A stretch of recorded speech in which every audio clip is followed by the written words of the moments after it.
وهذا كتاب أنزلناه مبارك فاتبعوه واتقوا لعلكم ترحمون. أعوذ بالله من الشيطان الرجيم. بسم الله الرحمن الرحيم.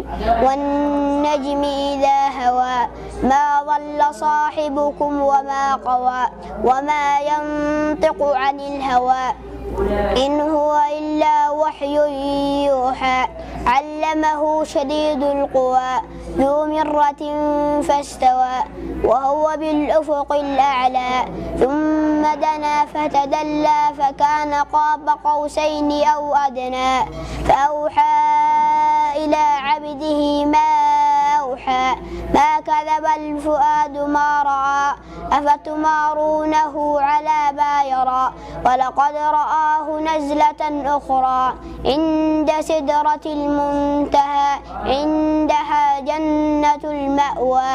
ونسعد قلب محزون